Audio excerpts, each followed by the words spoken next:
वीतराग परमात्मा आत्मज्ञानी सद्गुरुदेव आगम वाणी को भाव वंदना। सृष्टिगत समस्त प्रत्यक्ष अप्रत्यक्ष सहायक निमित्तों को आभार आभार आभार। उपस्थित भव्य आत्माओं की भव्यता को प्रणाम।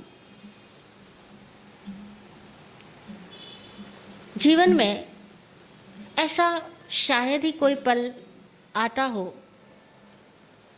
जबकि इंसान का यह मननशील मन चलायमान न हो रहा हो।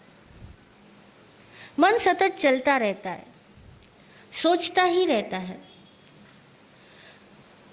सोच का पता भी ना चले तब भी मन सोचता रहता है। झकझोर के किसी आदमी से पूछो तू क्या सोच रहा है? कुछ नहीं, कुछ भी तो नहीं सोच रहा। वो कह देगा कि कुछ भी तो नहीं सोच रहा, लेकिन ऐसा है नहीं, मन तो सोच ही रहा है। मन की गति सतत रहती है, प्राणों की गति सतत है, भावों और विचारों की गति सतत है, और शरीर में रक्त की गति सतत है।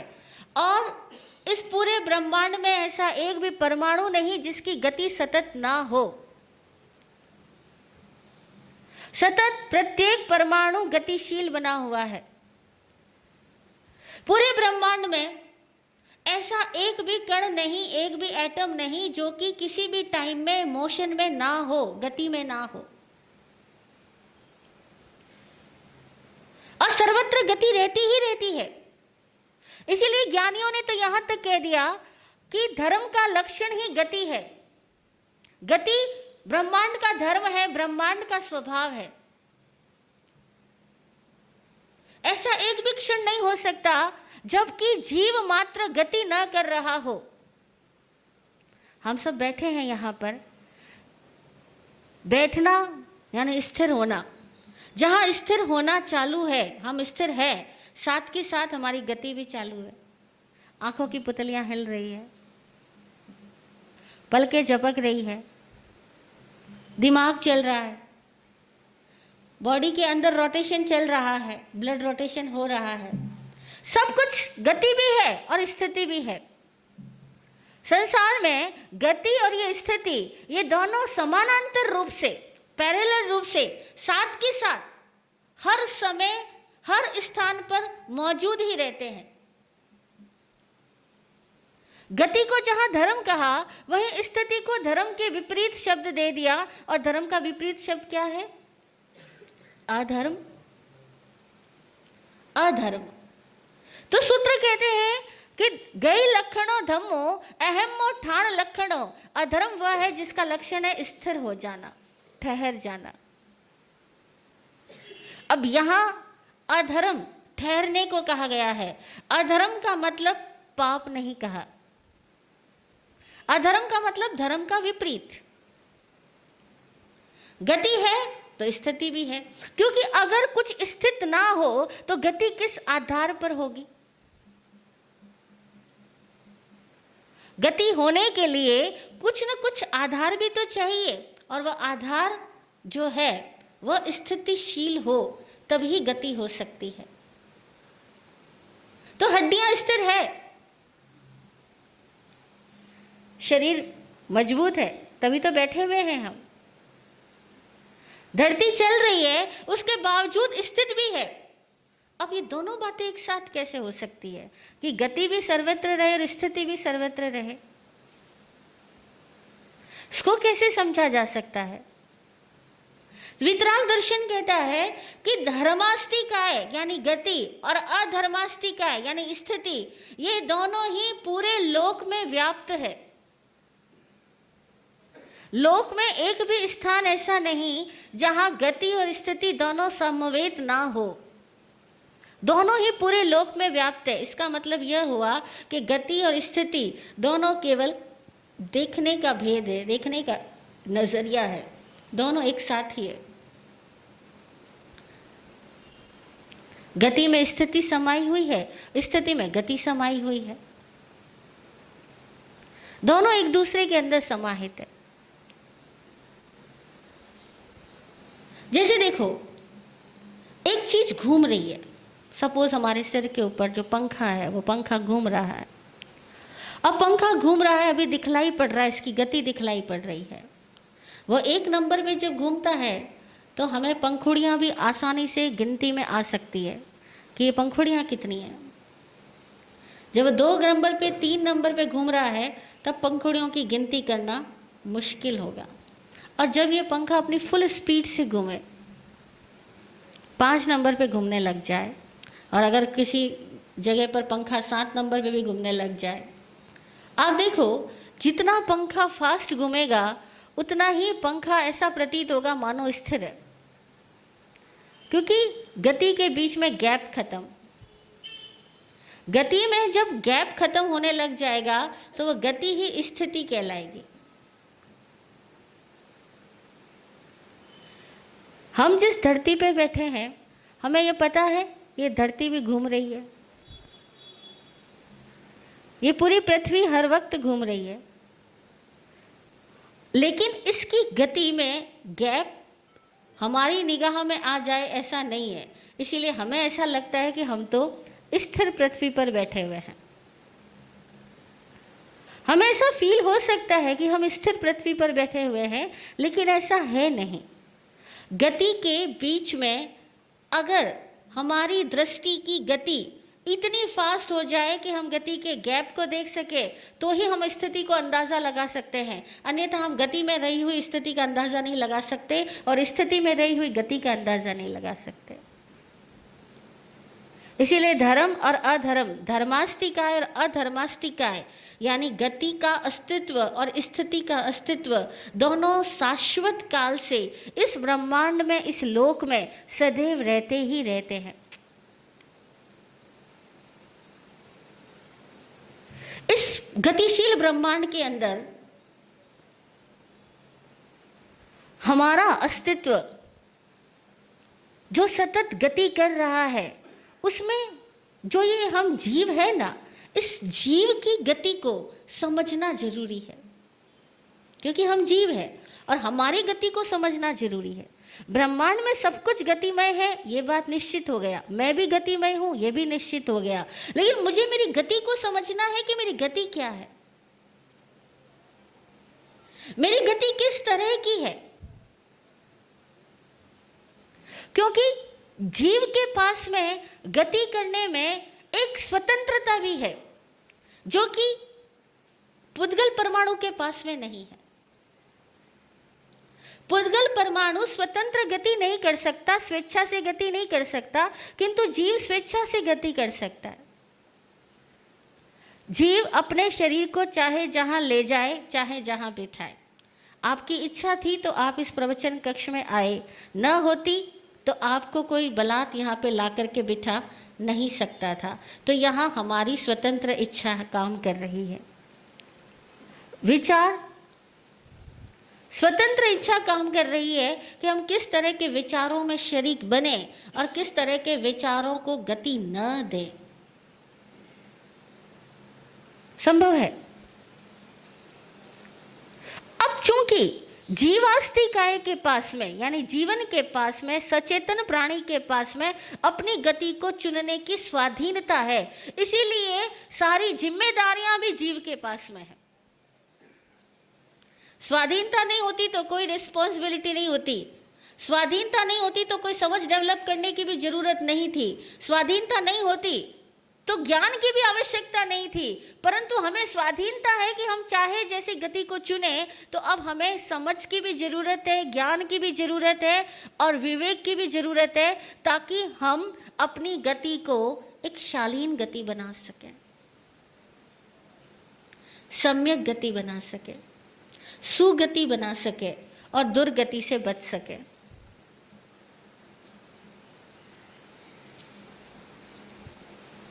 अगर हम एक इंद्रिय अवस्था में होते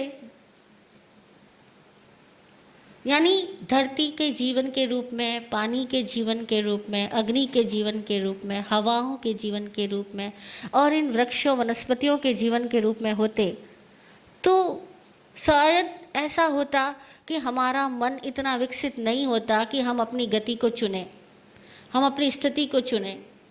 हम जहाँ हैं वहाँ हैं, पत्थर पड़ा है तो पड़ा है। आज पत्थर का मन किया कि मुझे बारिश में नहीं नहाना, मैं बारिश से अपना बचाव करूँगा, कहीं मैं टूट ना जाऊँ, कहीं मेरा जीवन खंड खंड ना हो जाए, इसीलिए मैं इस बारिश से हट जाता हूँ। तो पत्थर नहीं हट सकेगा।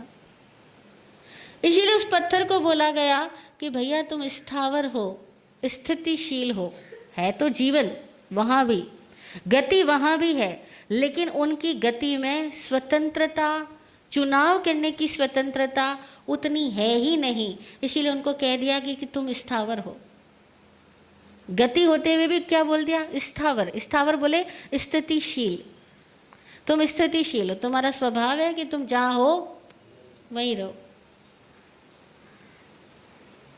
आज पेड़ बोले बहुत धूप लग रही है, वृक्षों को भी कभी कभी इतनी तीखी धूप लगती है कि बेचारे दुखी हो जाते हैं।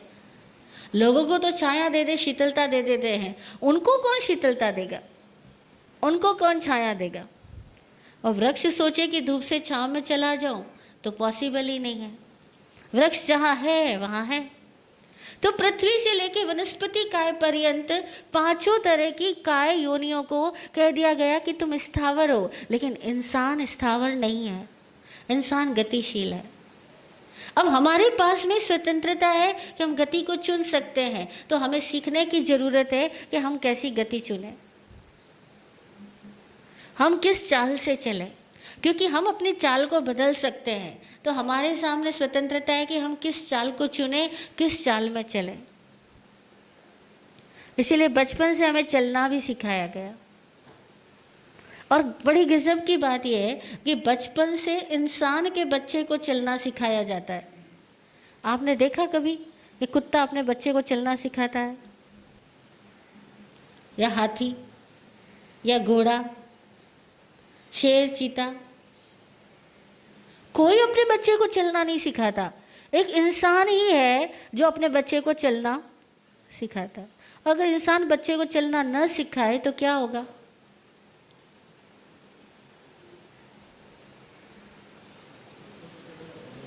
हाँ, स्वाभाविक रूप से चलेगा वो, उसे विश्वास ही नहीं होगा कि मैं चल सकता हूँ। चल तो वो सकता है, लेकिन उसे विश्वास ही नहीं होगा कि मैं चल सकता हूँ। वो औरों को चलते देख करके लालायित तो होगा कि मैं चल सकता हूँ, लेकिन फिर भी उसको विश्वास नहीं होगा, इसीलिए खड़ा होगा और गिर जाएगा। लेकिन हम परवाह करते हैं कि बच्चा चलना सीखे, बच्चे को चलना सिखाते हैं। और अगर एक बच्चा अपनी उम्र के 9 महीने, 10 महीने, 12 महीने के बाद भी पैरों पे खड़ा होना और चलना न सीखे, और 2 साल के बाद भी चलना ना सीखे, हमें कितनी चिंता होती है? होती है ना? और चिंता होना, आप कहोगे वाजिब है महाराज साहब जी, चिंता तो होगी ना। 2 साल का बच्चा, 3 साल का बच्चा, अभी उसके पैर ग्रिप नहीं पकड़ रहे, चल नहीं रहा, वो अपने शरीर के वजन को खुद संभाल के खड़ा नहीं हो रहा, तो हमारे को चिंता नहीं होगी क्या? हाँ, या कौन बैठा है जिसको चिंता ना होगी? सबको होगी। ऐसे ही इतने साल हो गए इस संसार में आए हुए, और अगर हमें अपने भावों में, विचारों में, समझ में चलना ना आएगा ना, तो ज्ञानियों को भी चिंता होगी कि इतने साल हो गए इनको संसार में आए हुए, अभी तक भी इनको चलना नहीं आ रहा, अभी तक भी हम लोगों को अपनी गति संभालनी नहीं आ रही। तो अभी उनको भी चिंता होती है कि भैया उम्र के 30 साल हो गए, 40 साल हो गए, 50 साल हो गए, 60 साल हो गए, 70 साल हो गए, अब तो चलना सीखो, अब तो अपने पैरों पे खड़ा होना सीखो, अब तो अपने भावों और विचारों को संभालना सीखो, अब तो अपनी गति को, अपनी चाल को समझो, सुधारो। तो ज्ञानी इसी करुणावश शायद हमें ज्ञान देते होंगे कि कहीं हम भी चलना सीखें, जैसे हम अपने बच्चों को चलना देखना चाहते हैं, ज्ञानी हमें भी, जैसे हम अपने बच्चों को अपने खुद के पैरों पे खड़ा होना देखना चाहते हैं, ज्ञानी हमें भी, ज्ञानी हमारे लिए भी ऐसी ही भावना भाते हैं कि भैया इनको भी अपनी समझ आ जाए।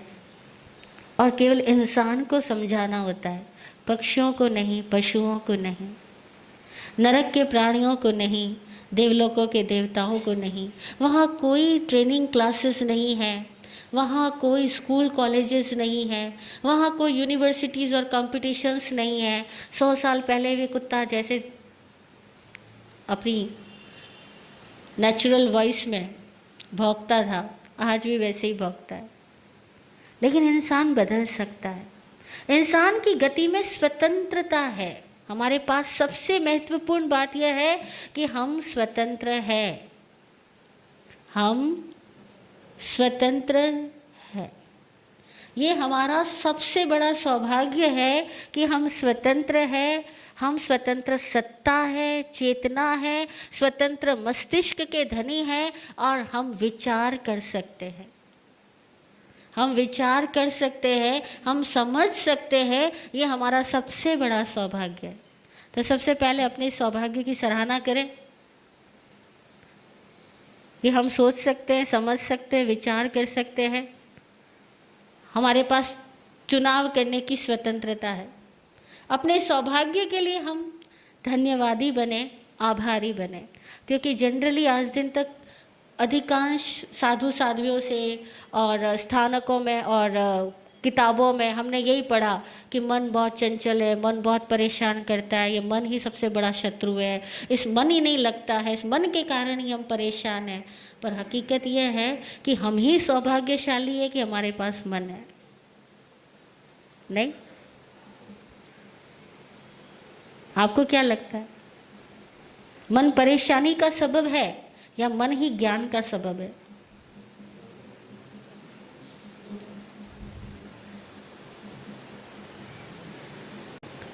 मन होने से खुश हो या नहीं हो? हाँ, मन होने से ना खुश हुए तो स्थावर में जाना पड़ जाएगा जहाँ मन ही नहीं है। हम तो बहुत खुश नसीब है कि हमारे पास मन है। हमारे पास मन में स्वतंत्रता है, सोचने की, विचारने की, समझने की।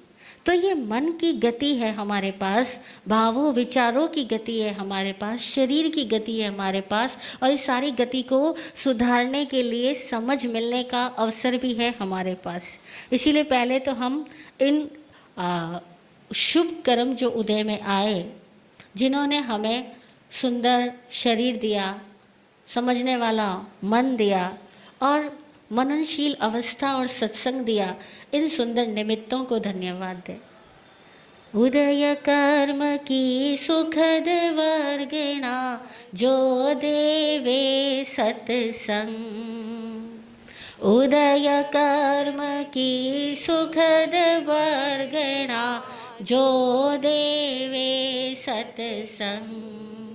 मैं विराट वंदू सदा, हाँ मैं विराट वंदू सदा, गुरु ने श्रेय मिले प्रसंग जो मैं करूँ भाव से, वंदन मेरा अहरह स्वीकारे हो, मैं करूँ भाव से, वंदन मेरा अहरह स्वीकारे हो।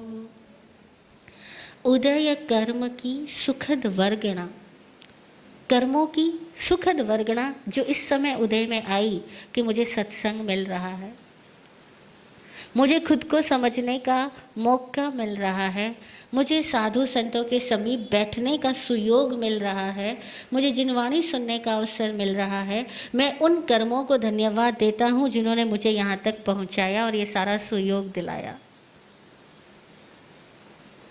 भावों से धन्यवाद दें। अरहत सिद्धाचार्य उपाध्याय साधु को भावों से वंदन कि मुझे अपने आप को समझने के लिए उन्होंने ज्ञान दिया, ये मन दिया। ये मन नहीं होता तो मैं मनन नहीं कर सकता था। अब जहाँ स्वाधीनता मिलती है, स्वाधीनता के साथ ही जिम्मेदारियां बढ़ जाती है। जितनी स्वाधीनता बढ़ी उतनी जिम्मेदारियां बढ़ी। जितना हमारा प्रमोशन हुआ, हम पोस्ट ग्रेजुएट हुए, उतनी ही हमारी रिस्पॉन्सिबिलिटीज भी बढ़ गई। अगर हम एक इंद्रिय होते, हमें कोई परवाह नहीं थी दूसरा पत्थर क्या कर रहा है, मेरा जीवन क्या कर रहा है, कोई परवाह नहीं थी। पत्थर, पानी, अग्नि, वायु, वनस्पति के युगों में रहते हुए हमारे पास में कोई परेशानियां अपने आप को डेवलप करने की या अपने समाज को डेवलप करने की बिल्कुल नहीं थी। लेकिन आज है, आज खुद के पास में स्वतंत्रता है और जितनी मनन की क्षमता है उतनी ही जिम्मेदारियां हैं। जिम्मेदारियां इसलिए क्योंकि इस क्षमता का अगर सदुपयोग नहीं किया गया तो ये क्षमता खुद को नष्ट करेगी और जो इतनी ऊंचाई तक पहुंची है वो वापस नीचे गिर जाएगी। और जितनी अधिक क्षमता है जिसके पास में, उसका विनाश भी उतने अधिक प्रतिशत होता है। 1000 कमाने वाला लॉस भी करेगा तो हजारों में या सैकड़ों में। लाख कमाने वाला लॉस करेगा लाखों में। लेकिन जो आदमी करोड़ों कमाता है उसका लॉस भी करोड़ों में होगा। और जो आदमी अरबों में खेलता है वो कमाता है तो भी अरब कमाता है और गंवाता है तब भी अरब गंवाता है। इसीलिए देखना, हम जितने ज़्यादा विकसित हैं उतनी ही ज़्यादा हमारे पर जिम्मेदारी है। फिर हम जितने पढ़े लिखे हैं उतनी ज़्यादा जिम्मेदारी है। फिर हमने जितने परिवार को अपने साथ जोड़ा है उतनी ज़्यादा जिम्मेदारी है। अब हमारी जिम्मेदारियां बढ़ती गई है और जिम्मेदारियां बढ़ने से यश भी मिलता है। तो आदमी यश पाने के लिए जिम्मेदारियां तो ले लेता है, लेकिन उसके बाद में उन जिम्मेदारियों का अगर बखूबी निभा नहीं पाता है तो वो अपने यश का भी अपराधी बन जाता है और जिनके प्रति जिम्मेदार है उन सब का भी अपराधी बन जाता है। तो सबसे पहली चीज, हमें गति की स्वाधीनता है। अब इस गति को हमें समझना है कि हमारी गति क्या है। अब गति 3 स्तर की, एक है इस शरीर की गति, शरीर का चाल चलन। दूसरा है वाणी की गति, स्पीच, जो हम बोलते हैं उसकी गति क्या है। और तीसरा है इस दिमाग की गति, मन की गति। और मन की गति के साथ ही जुड़ी हुई है आत्मा के भावों की गति, क्योंकि भावों की गति जैसी होगी वैसे ही मन की गति बनती चली जाएगी। अब इन भावों की गति के आधार पर हमारी 4 स्थितियां बनती है। हमारे भावों की जैसी गति है उस आधार पर हमारी 4 स्थितियां बनती है। और वे 4 स्थितियां भी 4 गति ही है, लेकिन गति अगर स्पीड में हो, बहुत तेज गति से हो, तो वह गति स्थिति नजर आती है। इसीलिए नरक गति, तिर्यंच गति, मनुष्य गति और देव गति, ये चारों ही गतियां है तो स्थितियां, लेकिन स्थितियों में भी है ये गतियां और गति होते हुए भी है स्थितियां। पहले ये बात क्लियर हो जाए, हम मनुष्य रूप में है, ये मनुष्य गति है। अगर हम मर के देवता जाते हैं, देवता बन जाते हैं तो देव गति हुई। पशु बन गए तो तिर्यंच गति हुई। स्थावर जीव बन गए तब भी तिर्यंच गति हुई। और अगर मर के अधोलोक में, नरकों में पैदा हो गए तो नरक गति हो गई। अब वहां मर के पैदा हुए तब वो गति मिली, या वो गति मरने से पहले ही हमारे पास में आ गई थी। मरने के बाद हम वहां गए तब वो गति थी, या मृत्यु से पहले ही हमारे भीतर में वो गति है। कहा है जनरली हम सोचते हैं कि मरने के बाद मिलता है नरक स्वर्ग। किसने देखा? और जब देखा ही नहीं तो उसकी बातें क्यों करनी। अब ये तर्क बड़ा आसानी से बहुत लोग दे देते हैं कि देखा किसने नरक और स्वर्ग। क्यों बात करो, इस समय eat drink and B Mary, खाओ पियो ऐश करो। कहीं से कर्जे में उधार में धन भी मिलता है तो ले लो, जितना मिलता है ले लो, फिर बड़े बड़े घोटाले करो, विजय माल्या की तरह देश छोड़ के भाग जाओ, क्या फर्क पड़ता है। किसने देखा मरने के बाद कौन आने वाला है पूछने के लिए? और मैं कहाँ जाऊंगा, लोग कहाँ रह जाएंगे, कौन कहाँ आने वाला है मेरे को मिलने के लिए? ये सवाल कुछ आज के युग की मानसिकता में बहुत मिलेंगे कि गति मरने के बाद, लेकिन मरने के बाद नहीं। गति को समझना, गति एवरी मोमेंट है, मरने के बाद की बात ही नहीं है, बात इस क्षण की है। इस क्षण भी हमारे अंदर गति है, और हमारी जो गति है विचारों की, भावों की, वह 4 तरह की है। मोटा मोटी समझो तो 4 तरह की है। यूँ देखा जाए तो जितने विचार, जितने भाव, उतनी तरह की गतियां। असंख्य गति है, अनंत गति है।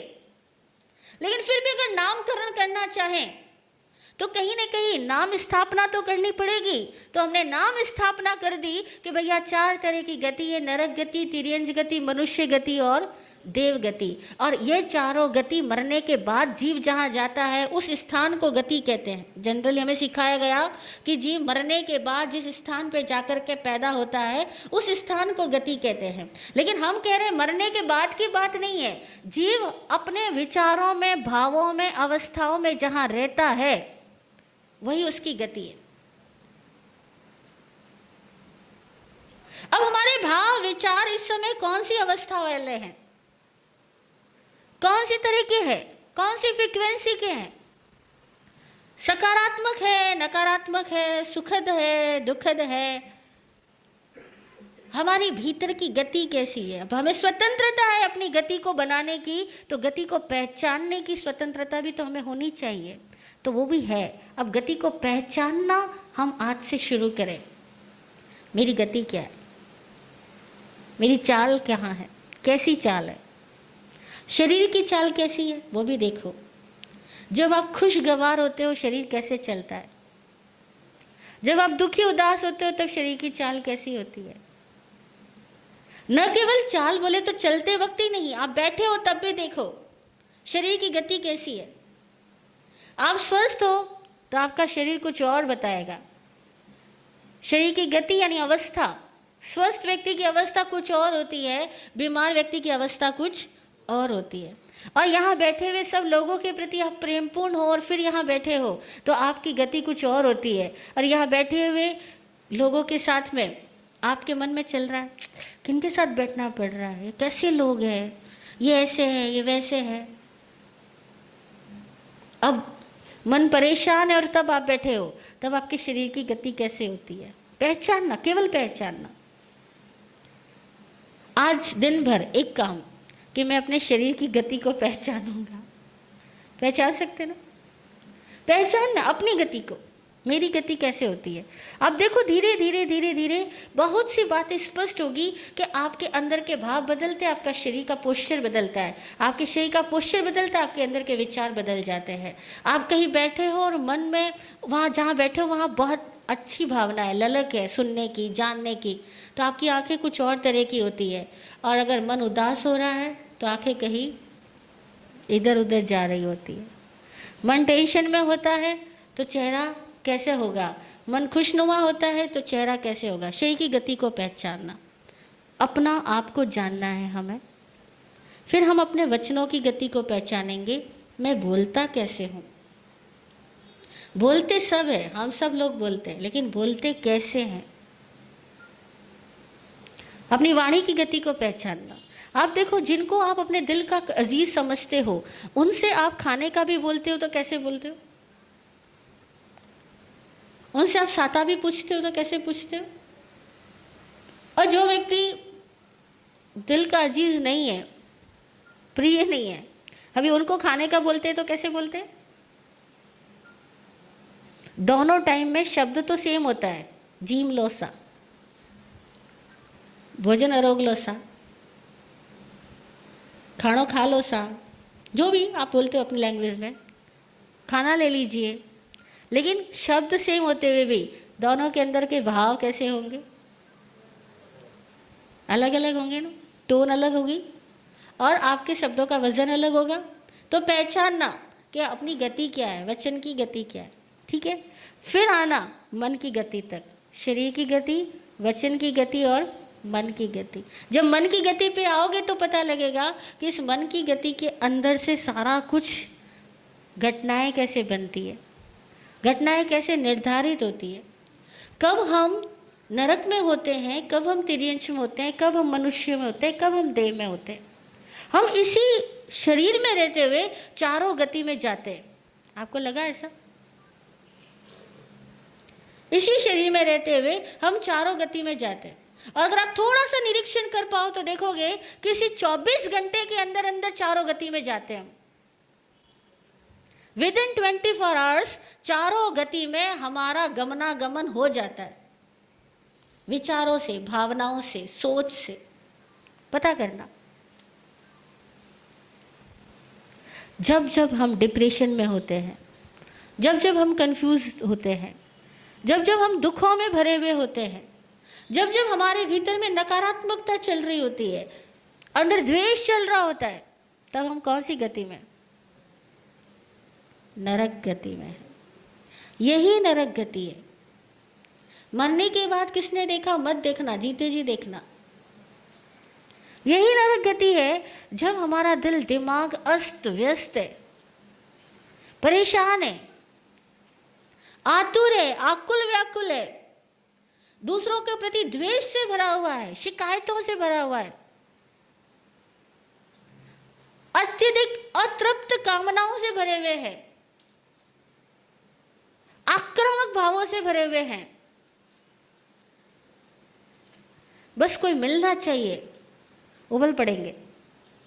कई लोगों को लड़ने के लिए किसी बहाने की जरूरत नहीं होती, बस कोई टकराना चाहिए, लड़ना शुरू। उनको तो लड़ना ही था, बहाना ढूंढ रहे थे।